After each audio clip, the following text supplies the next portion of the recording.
반갑습니다. 3월 3일 화요일 큐티 스케치 시간입니다. 오늘 본문은 마태복음 19장 23절부터 30절까지 말씀입니다. 오늘 본문은 이렇게 시작합니다. 예수께서 제자들에게 이르시되 내가 진실로 너희에게 이르노니 부자는 천국에 들어가기가 어려우니라. 오늘 본문은 부자가 정말 천국에 들어가기 어렵다는 이야기를 어제 본문에 이어서 이제 좀 하고 있어요. 부자 청년 지금 근심하였는데 근심하여 돌아갔는데 예수님이 이어서 말하는 거예요. 정말 부자는 들어가기 힘들다. 왜?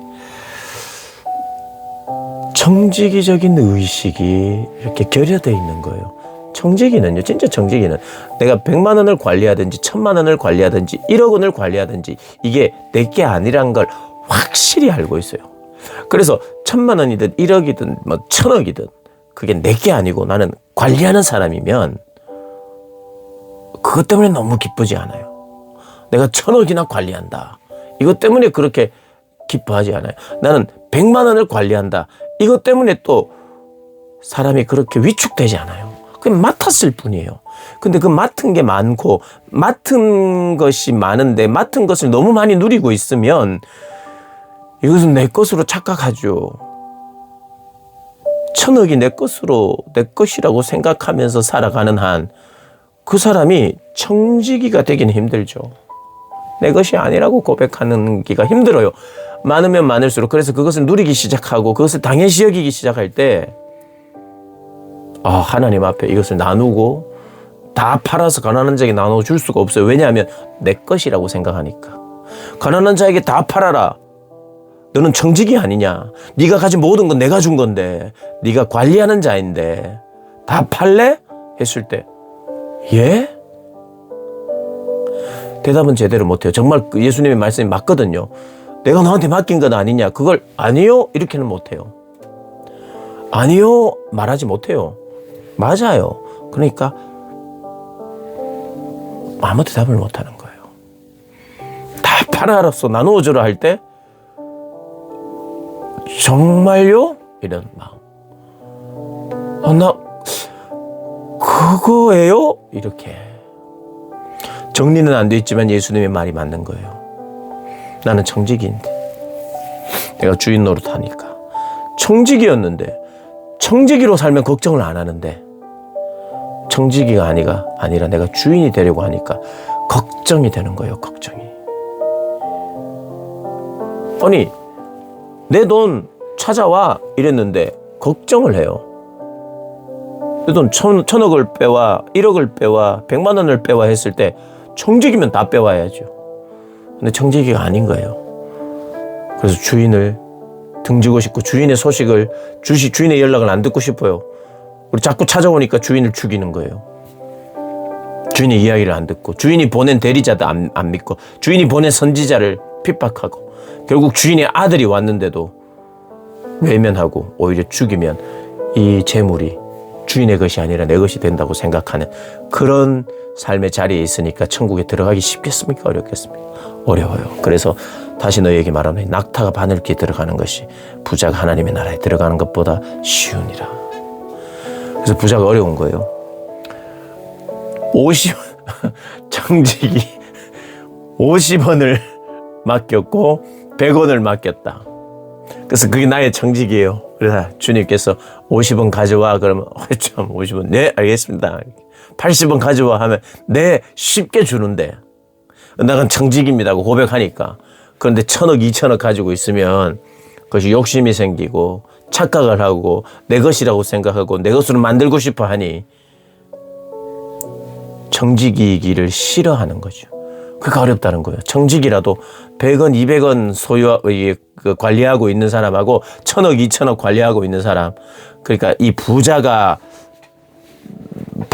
천국에 들어가기 어렵다는 말은 1000억, 2000억 가진 관리자, 100원, 200원 관리하는 관리자, 누가 돈을 내어주기가 쉽겠냐 이 말이에요. 그 말하고 있는 겁니다. 그러니까 그런 의미에서 부자는 천국에 들어가기가 힘들다는 이야기를 하는 거예요.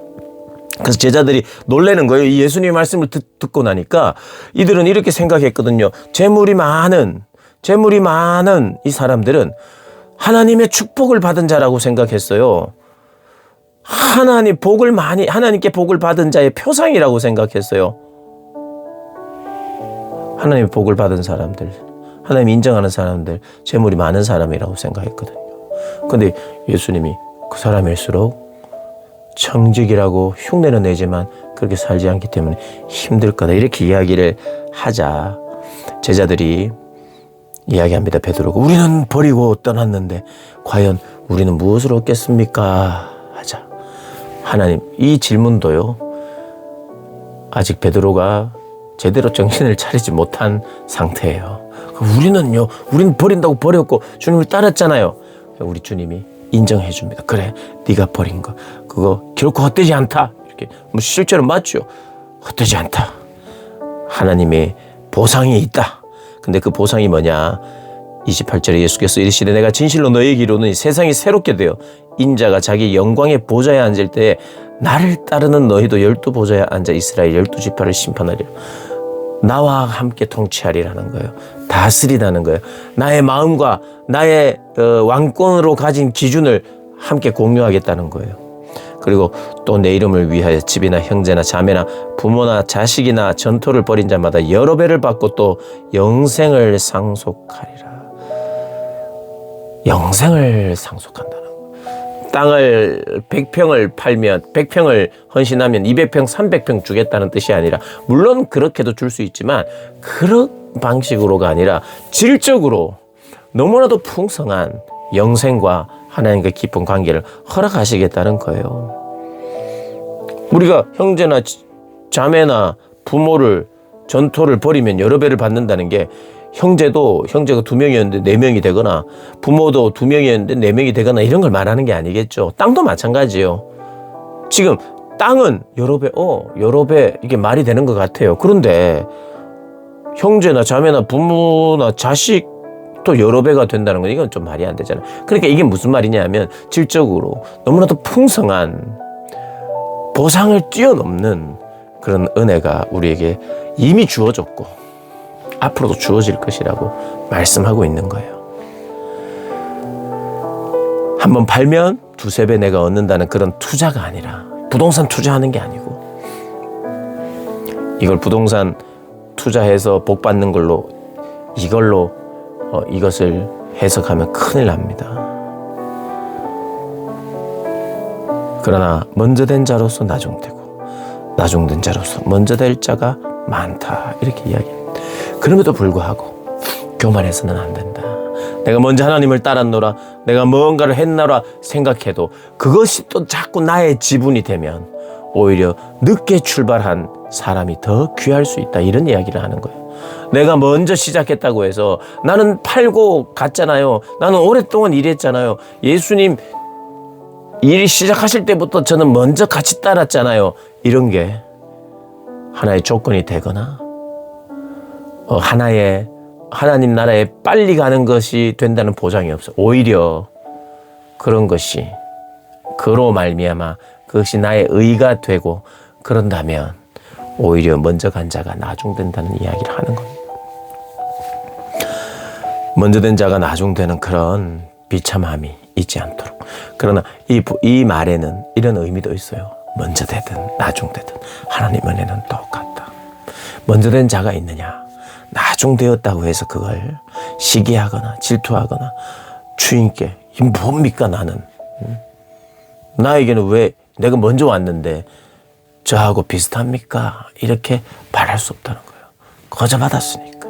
내가 거저받은 만큼 그도 늦었음에도 불구하고 거저받는 것이 은혜인 줄 알고 그걸 인정할 줄 아는 사람이 되는 거죠.